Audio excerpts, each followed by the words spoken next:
이슈를 짚어보는 시간 이슈앤스토리입니다. 최영일 시사평론가 손정혜 변호사와 함께 이야기 나누겠습니다. 어서 오세요. 안녕하세요. 반갑습니다.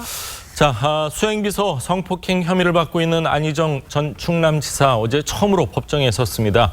오랜만에 언론 앞에 선 안 전 지사 재판을 의식한 듯 말을 아꼈는데요. 잠시 이야기 들어보시죠. 재판의 여러 쟁점 사안에 대해서는 법정에서 다루도록 하겠습니다. 언론인 여러분들께 직접 말씀 못 드리는 거 이해 부탁드립니다. 예. 그럼 지금도 혐의 부인하시는 건가요? 일체 법정에서 말씀을 하고 하자는 것이 판사님의 결정입니다. 그 결정에 따르도록 하겠습니다. 네, 안 전 지사 극도로 말을 아꼈다 이렇게 봐도 될 것 같은데 표정만은 아주 결심을 한 듯한 그런 표정입니다. 눈여겨볼 점이요. 고소인인 김지은 씨가 재판에 직접 참석을 했다면서요. 참석을 했습니다. 예. 피고인인 안희정 전 지사는 반드시 나와야 하는 재판이었던 거고요. 그렇죠. 그리고 이제 김지은 씨의 경우에는 어제는 공개 재판이었고요. 네. 이후에 이제 부분적 비공개로 전환이 되는데 비공개 재판에서 증인 출석이 예정돼 있습니다. 그렇겠죠. 어제는 안 나와도 예. 되거든요. 그런데 어제는 증인으로 방청을 한 겁니다. 그러니까 이건 좀 이례적이지 않느냐? 언론도 모두 놀랐는데요. 하지만 안 지사 아까 언론에는 말을 아꼈지만 법정 얘기는 다 이미 보도가 됐습니다. 검찰 쪽에서는 이것은 위력에 의한 성범죄다 강하게 주장을 했고요. 이 변호인 쪽에서는 애정관계다, 합의된 성관계다 이렇게 얘기를 하고 있어요. 그러니까 사실 부인하는 입장인 거죠. 네. 이 재판에서 다 드러난 사안인데 어쨌든 김지은 씨가 안 전 지사와 10m도 안 되는 거리에 앉아서 예. 방청을 했다는 점이 어제 주목을 받았습니다. 그렇군요. 네. 성폭행 피해자가 직접 재판에 나와서 피의자죠. 그러니까 피의자와 이 대면하는 경우는 피고인. 네. 예, 피고인은 네. 피고인과 대면하는 경우는 굉장히 드문 일로 알고 있거든요. 꼭 그렇지만은 않습니다. 예. 과거에는 형사재판의 구조가 검사 피고인의 싸움이라고 한다면 피해자의 지위가 강화되면서 피해자의 의견 진술권도 생기고요. 네. 예. 피해자들의 절차 참여권을 충분히 보장하겠다. 이 형사 절차 안에서 피해자도 자신의 권리를 주장할 수 있게 하고 방청함으로 인해서 피고인이 어떤 주장을 하는지 이걸 확인할 수 있는 절차 참여를 보장하겠다라는 것이 요즘의 추세이고요. 아마 여성단체나 지원하는 변호인들이 피해자가 직접 법정에 출석해서 관련된 진행 과정들을 지켜봐야 피해자한테 도움되는 변론도 할 수 있다라고 아마 그렇겠네요. 설득해서 직접 참석해서 방청하지 않았을까 생각이 들고요. 네. 실제로 김지은 씨 여러 가지 주장들을 메모하는 모습까지 보였기 때문에 네. 예. 앞으로 또 본인이 절차와 관련해서 피고인 측에서 거짓 주장을 한다거나 왜곡된 주장을 했을 때는 본인의 입장을 강력하게 주장하겠다 이런 의지를 보이고 있는 걸로 생각이 앞으로 됩니다. 재판에서 또 진술을 할 수 있기 때문에 그 점에 대해서도 미리 대비를 했다고 증인 신문이 증인 신문으로 증인으로 나올 수 있고요. 마지막에 공판에 피고인의 최후 진술을 하듯이 피해자한테도 의견 진술 권한을 줄 수 있거든요. 본인의 어떤 의견을 진술하는 어떤 목적에서라도 방청을 했던 걸로 보입니다. 네, 이번 재판 당사자들의 거리 10m도 채 되지 않은 채 자리에 모두 앉았습니다. 입장 변화가 있을지 좀 관심이 모아졌었는데 이 검찰은 계속 이 권력형 범죄다 이렇게 계속을 팽팽하게 주장을 하는 모습이네요. 굉장히 다른 주장인데요. 검찰에서는 덫을 놓고 기다리는 먹이를 찾는 것처럼 사냥꾼 같다라고 하면서 유죄다 이렇게 주장을 했는데 그 근거로는 일단 외국에서의 첫 번째 간음 행위가 있었을 때는 한 26일 만에 이런 행위가 이루어졌는데 애정어린 어떤 교감을 할 정도의 시간적 여유도 없을 정도로 권력형으로 우월적 관계에서 성범죄를 한 것이다. 그리고 김지은 씨가 의뢰 위치에 있는 것을 잘 알면서 이 점은 악용을 했다라고 이야기를 하고요. 평소에 둘 간의 대화에서도 심부름을 시키거나 명령조로 얘기하거나 담배, 맥주 이렇게 얘기할 정도로 지시형 명령조로 그 관계를 이용했다라고 얘기를 하고 네. 이 나르시즘적 태도까지 보였다 이렇게 주장을 하고 있는데요. 예. 반면에 안 전 지사 변호인 측은 형법에서 정의하고 있는 이 권력형 우월적 어떤 그 관계를 이용했다라는 것은 단순히 차기 대권 주자다 이런 것만으로는 추상적으로 주장할 수 없고 구체적인 위력 관계가 있어야 되는데 지금 그런 구체적인 위력 관계에 대해서 검찰이 주장이 부족하다라는 것이고 두 번째로는 네. 성적 자기결정권을 침해할 정도로 제압당한 여러 가지 정황적 근거가 없고 오히려 이 여성의 어떤 특성이 성적 자기결정권을 행사할 만한 주체적인 여성이다. 뭐 네. 고학력이고 뭐 스마트하다 이런 주장까지 네. 하고 있는 상황입니다. 예. 안전지사 측에서는 김지은 씨를 향해서 장애인도 아동도 아니다. 결단력이 있는 여성이다 이렇게 말하면서 예. 강제성에 대해서 계속 부인을 하고 있습니다. 김지은 씨와의 입장은 여전히 좀 차이를 보였는데 지난 3월 첫 폭로 당시의 발언을 먼저 들어보시죠. 저는 지사님이랑 합의를 하고 하는 그런 사이가 아닙니다. 지사님은 제 상사시고 무조건 따라야 하는 그런 사이입니다. 수행비서는 모두가 노라고 할 때 예스를 하는 사람이고 네 의견을 달지 말라, 네 생각을 얘기하지 말라. 너는 나를 비춰주는 거울이다. 투명하게 비춰라. 그림자처럼 살아라. 그렇게 얘기하셨습니다. 네, 검찰은 이런 안전지사의 행동에 권력형 나르시즘이라는 말을 썼습니다. 어떤 심리적인 상황이라고 봐야 될까요? 태가 처음 터져 나왔을 때 예. 많은 심리학자들도 유사한 진단을 했고 저희도 같은 해석들을 했는데요. 예를 들면 메신저 공개된 게 이런 게 있잖아요. 자, 내가 감내해야 할 문제를 괜히 너한테 얘기했구나. 네. 괴념치 말아라. 예. 또 잊어라 이런 이야기를 합니다. 그런데 여기서 괴념치 말아라를 하나만 띄어서 해석을 해보면요. 네. 괴념치 말라는 얘기는 뭐냐면 자, 나한테 네가 미안하거나 잘못했다고 가책을 느낄 수 있는데 나는 괜찮으니까 걱정하지 마. 마음 편하게 지내. 난 괜찮아. 괴념치 마. 이런 얘기잖아요. 근데 지금 우리가 알다시피 지금 일단은 피해자가 김지은 씨고 가해자가 안전지사로 돼 있는 상황이에요. 근데 피해자에게 가해자가 당신은 괴념치 말아라. 예. 이 얘기는 굉장히 부적절한 표현입니다. 그렇죠. 네. 사실은 정말 괜찮니? 날 용서해 줄 수 있겠니? 뭐 이렇게 미안해. 얘기해도 뭐, 지금 될까 말까인데 그렇죠. 예. 문제는 나는 괜찮으니까 너 신경 쓰지 마. 그리고 또 잊어라 하는 거는 예. 지금 피해자는 정신적 트라우마가 엄청나게 커져 있는 상태에서 기억을 조작까지도 하겠다는 의지인가? 예. 이런 생각까지도 우리가 해볼 수 있게 되니까 이 지금 아까 수평적 관계, 동지 관계 이것은 좀 제가 보기엔 어불성설이고요. 일단은 이 차기 대권 주자는 추상적인 위력이라 하더라도 도지사였잖아요. 예. 그리고 정무비서였지 않습니까? 네. 수행비서였고 그렇다면 누가 봐도 수직적 관계인 것은 네. 위력 관계가 명확해 보이는데 예. 거기다가 안전지사의 특성상 대중들이 보기에는 젊고 부드러운 차기 대권 주자였지만 저 관계 내에서만은 네. 굉장히 나르시스트적인 모습을 보였을 가능성이 있다라고 추정해 볼 수 있겠습니다. 이번 재판의 핵심이 위력에 의한 성관계 이 부분이 좀 핵심인데 네. 또 이 증거로 내놓은 내용 중에 검찰이 내놓은 증거 중에 비서 매뉴얼도 있더라고요. 네, 이 부분이 맞습니다. 흥미롭습니다. 그 내용이 좀 충격적인데 네. 일단은 개인 약속도 지향해야 되고 휴대전화를 24시간 소지해야 되는데 심지어는 목욕탕에서 이제 뭐 목욕을 하거나 샤워하는 그 현장에서도 항상 늘 휴대전화를 볼 수 있을 정도로 대기를 해야 된다는 거고요. 그리고 필수로 소지해야 되는 비품 목록이 있는데 개인용품이면 뭐 담배, 라이터, 필기구 이것들을 항상 몸에 지니고 있어야 되고 뭐 물티슈나 빗 등도 가방에 넣어서 보관해야 된다고 하는데 이런 수행비서 매뉴얼뿐만 아니라 이제 참고인 진술 조서도 이제 검찰 측 증거로 제시가 됐는데 그 내용은 이 캠프 내의 분위기, 이 분위기가 좀 수식적이고 명령적인 분위기였다. 수평적이지 않았다라는 그 진술 내용이 있고요. 실제로 그 안 지사가 이렇게 내용을 대화를 한 걸 보면 굉장히 단답형의 명령조 지시를 내리고 네. 있는데 예. 내 가방, 담배, 어딨냐, 오냐 이런 여러 가지 명령적 지시어가 나와 있는 이런 대화 내용도 지금 유죄를 뒷받침하는 증거다 이렇게 검찰이 그렇죠. 제출을 했습니다. 수직적인 매뉴얼이라고 볼 수 있겠는데요. 예.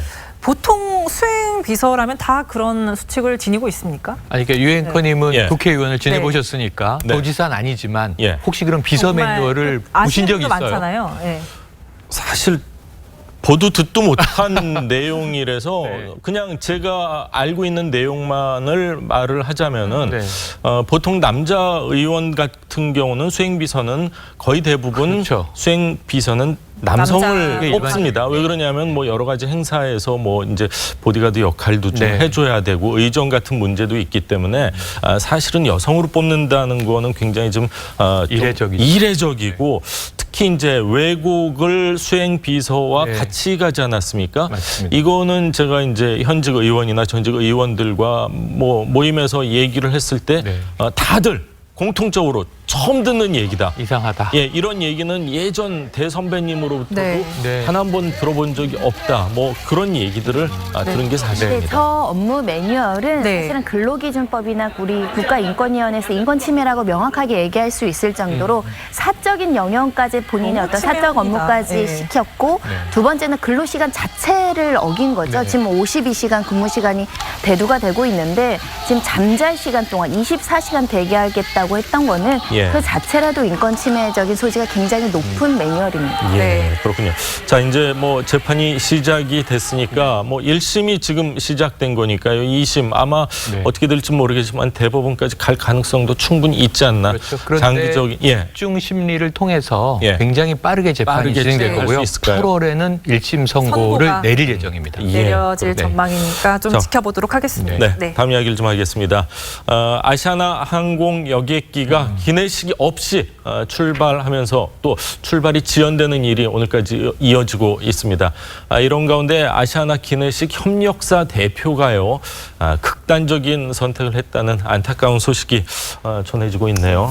아시아나가 지난 3월에 이제 급하게 임시 업체를 선정하게 되는데요. 예. 샤프도앤코와 단기 위탁 생산 계약을 맺습니다. 이 업체가 4개의 협력사가 있는데 그중에 한 협력사가 그 조리된 음식을 식판에 이렇게 배열하는 업무를 하는 업체인데 네네.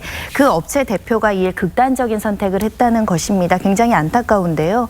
아마도 이제 납품 차질 이 아시아나 기내 문제가 생기니까 기내식 문제가 생기니까 극심한 스트레스를 받았을 것이다. 왜냐하면 결국은 계약을 제대로 수행하지 못했을 때 위약금, 손해배상 책임을 업체가 물게 되지 않겠습니까? 예. 그런 부분에 대해서 굉장히 심리적 압박 그리고 잠도 못 자고 며칠 사이 과로를 했다 이런 이야기가 전해지고 있어서 네. 굉장히 안타깝습니다. 밥이 없어서 항공편이 지연되고 있다. 지금 이틀 동안 출발이 지연된 네. 항공편만 뭐 60편에 달한다는 소식이 알려지고 있는데 넘어갈 것 같습니다. 아예 기내식을 싣지 못하고 네. 출발하는 비행기까지 예, 있다고 예. 하니까 정말 그러니까 심각합니다. 지금 예. 단거리의 경우에는 예. 단거리는 아예 기내식 없이 가고 그 대신 이제 이 아시아나 쪽에서 상품권 3만 원짜리를 기내식 대신 제공을 하고 있는 것 네. 같아요.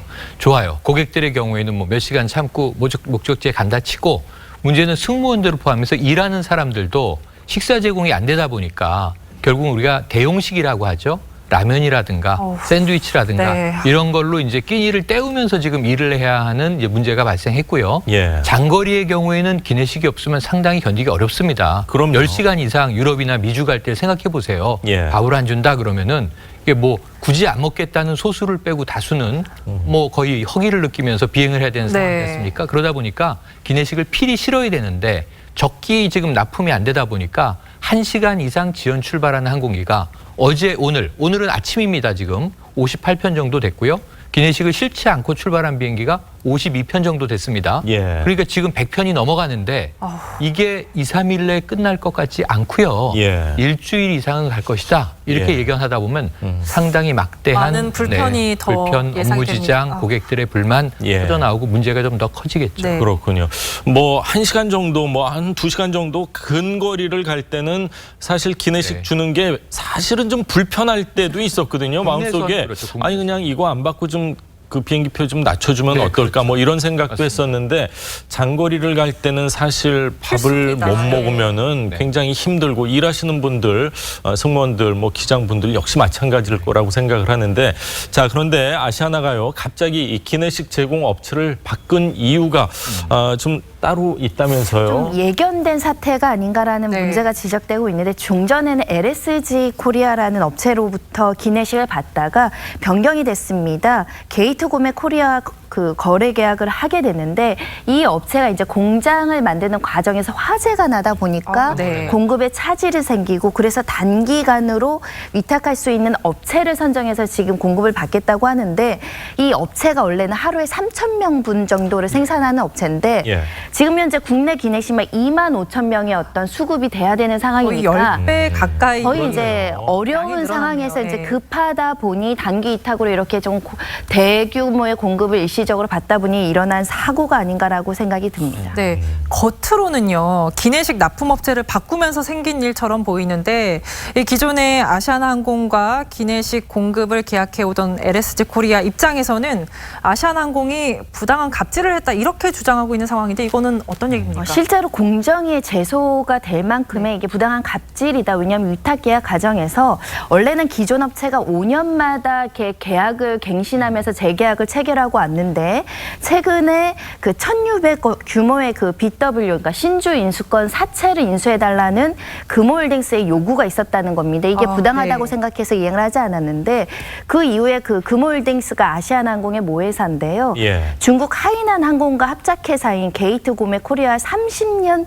계약으로 기내식 서비스 계약을 체결했다는 겁니다. 30년을 그러니까 독점 공급할 수 있다. 그런 계약을 했다는 네, 거예요. 하이난 그룹이 실제로 이 지금 BW 관련된 여러 가지 투자를 했다라는 주장도 지금 제기되어 있기 때문에 예. 그러니까 이야기하자면 이 기내식을 공급하는 하청 업체한테 여러 가지 이 계약을 해달라, BW를 인수해달라 이런 요구를 했고 그게 거절되니까 기내식 계약을 해지하고 다른 업체랑 한 거 아니냐 네. 이런 지금 그 문제 제기를 하고 있는 것이고요. 이 게이트 고메 코리아는 이 계약을 받아들인 거고요. 그렇죠. 예, 네. 실제로 그래서 여러 가지 공정위 조사라든가 국세청에서 여러 가지 조사가 이루어지고 있는 상황입니다. 네, 어쨌든 기내식 업체 협력사 대표가 지금 숨진 상황인데 예. 아시아나 측에서는 이 죽음에 어떤 반응을 보이고 있습니까? 아무 책임이 없다는 입장이에요. 이게 전 납득이 좀 안 가요. 사실은 이거 벌어진 일들만 보면 예. 굉장히 이게 큰 문제입니다. 아까 1,600억 전환사채를 주고받은 문제는 이게 아시아나도 아니고 그 지분을 가지고 있는 금호홀딩스가 벌인 일입니다. 예. 그리고 아까 얘기한 LSG라고 하는 스카이셰프 코리아라는 이 기존의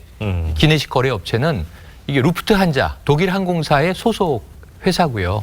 그다음에 이번에 옮긴 회사 그 고메 코리아의 경우에는 이 하이난 항공 중국 항공사의 자회사거든요. 네. 그러니까 이 항공사 간에 서로 거래를 옮기면서 큰 돈을 주고받은 정황이 있는 건데 결국 화재도 나고 회사를 옮겼는데 제대로 거래가 안 되고 하다 보니 예. 영세업체를 3개월 단기 위탁한 거잖아요. 예. 그래서 결국은 이 회사가 3,000명분 납품하던 회사가 거의 3만 명분을 납품하려고 애를 쓰면서 여러 하청업체에 또 주문을 넣지 않았겠습니까?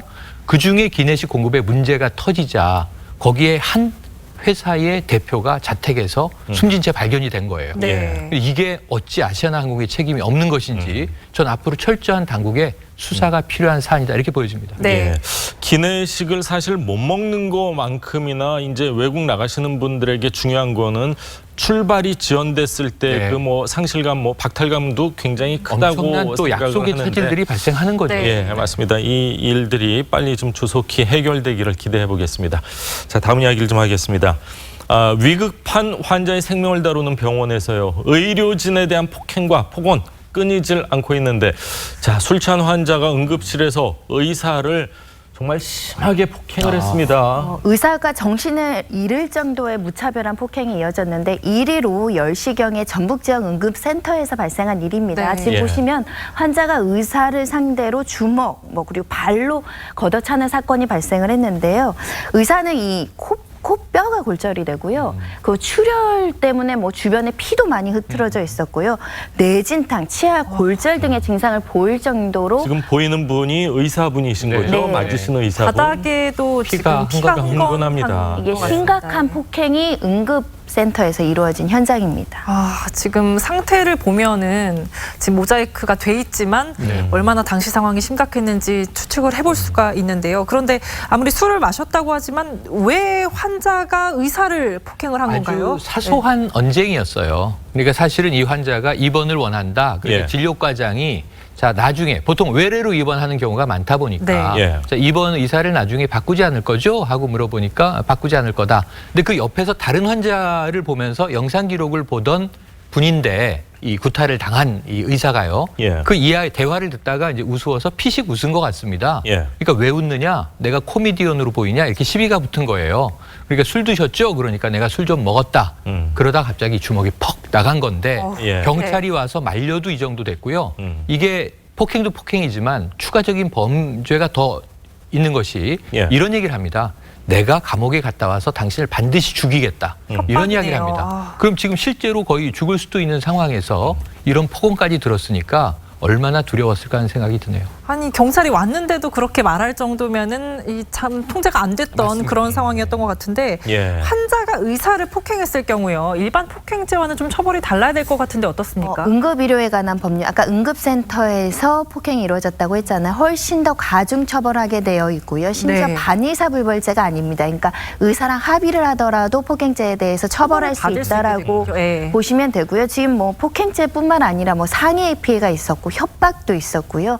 여러 가지 제명이 적용될 것으로 예상이 되는데 앞으로는 또 그 의료진에 대한 폭행이 더 가중 처벌되는 개정안이 지금 올라와 있는 상태이기 때문에 의사 생명에 대한 어떤 환자를 치료하는 의사에 대한 폭행 훨씬 더 엄하게 처벌된다라고 생각하셔야 됩니다. 네, 네. 뭐 응급실 한 번 안 가본 국민은 없을 것 같아요. 맞습니다. 근데 응급실을 갔을 때는 위급한 상황이기 때문에 갔는데 맞습니다. 다른 환자, 뭐 보호자건 환자들이 사실 소란을 조금 이렇게 소란을 치거나 아니면 목소리가 좀 높아져도 심장이 막 뛰거든요. 근데 불안하죠. 의사를 때리는 걸 봤다면 다른 환자나 이 보호자들은 공포심에 사로잡혔을 것 같아요. 공포의 응급실이 돼버린 거고요. 예. 그리고 다 긴급한 응급 환자들도 그렇죠. 순서대로 그 고통을 다 기다리지 견디면서 않습니까? 기다리는데 예. 이렇게 의료진 한 명, 전문의거든요. 이게 손실을 입혔을 때 그 또 의료 서비스를 받지 못한 더 급한 응급 환자가 있었다면 지금 이분은 이 입원을 뭐 다투고 있는 상황에서 그렇게 급박한 상황은 아니었던 것 같아요. 예. 다른 환자에게 아마 피해가 또 가지 않았을까 우려가 네. 되네요. 최근 들어서 진짜 병원에서 의료진들을 폭행하거나 업무를 방해하는 행위 소식 자주 들리고 네. 있는데요. 예. 환자를 위해서 정말 갖은 노력을 다 하시는데 이런 폭언, 이런 취급을 당하면 의사 입장에서는 참 많은 자괴감이 들 것 그렇죠. 같습니다. 근데 이게 일부 사례가 아니라 굉장히 많다라는 네. 겁니다. 의협신문에서 실제로 통계를 내고 설문조사를 했더니 의사 중에 96.5%가 환자나 보호자로부터 폭언과 폭행의 피해를 당한 적이 있다라고 해서 좀 놀라운데요. 예. 일단은 여러 가지 뭐 특수한 사안도 있겠지만 그 의료진을 폭행함으로 인해서 다른 환자들에 대해 피해를 맞습니다. 입힌다는 점과 또 의사들도 사실 방어적인 진료를 할 수밖에 없습니다. 그렇죠. 더 친절한 서비스를 하고 더 대면하고 싶지만 이런 폭행이나 폭언 때문에 두려워서 뭐 적절한 여러 가지 그것도 가까운 서비스가 안 된다는 뭐 점은 말을 섞기 싫을 수도 있지 예, 않습니까? 결국은 환자들의 피해일 수 있다라는 점을 명심하셔야 되지 않을까 생각이 듭니다. 예. 네. 다른 데서도 뭐 어떤 뭐 위험한 행동을 하면 안 되겠지만 특히나 뭐 이 병원에서. 병원에서만큼은 그리고 관공서에서만큼은 네. 이런 일 절대로 해선 안 그래서 된다는 저는 이 생각입니다. 사태를 보면서 예. 응급실 정도에는 경찰이 상주해야 되지 않나 하는 생각까지 들더라고요. 왜냐하면 거기서 한 번 본인이 욱해서 저지른 이 사고가 그렇죠. 예. 일파만파 여러 사람에게 영향을 미쳐요. 다른 환자들에게도 그 안에 있는 예. 어떤 환자인가는 지금 이 생명의 총각을 맞습니다. 다투는 상황일 것이다라는 걸 생각을 한다면 예. 여기가 자기 집 안방이 아니고요. 그렇죠. 집에서도 이러면 절대 안 되는 되지만. 일이죠. 예. 예. 그러니까 정말 우리가 경각심을 가져야 되는데 저는 일부 소수의 사람들이라고 생각이 됩니다만 예. 그 여파가 너무 크기 때문에 그렇다면 경찰이 출동하는 게 아니라 음. 응급실에는 상주하는 정도의 예. 제도화가 필요한 거 아닌가 이런 생각까지도 우리가 좀 중지를 모아봐야 청원 될것 같아요. 경찰 분들이 계신 네. 걸로 알고 있지만 정말 심할 경우에는 그런 네. 방법까지도 한번 제압을 검토를 해야겠죠. 해볼 필요가 있지 않나 하는 생각입니다. 오늘 두 분 말씀은 여기까지 듣겠습니다. 고맙습니다. 고맙습니다.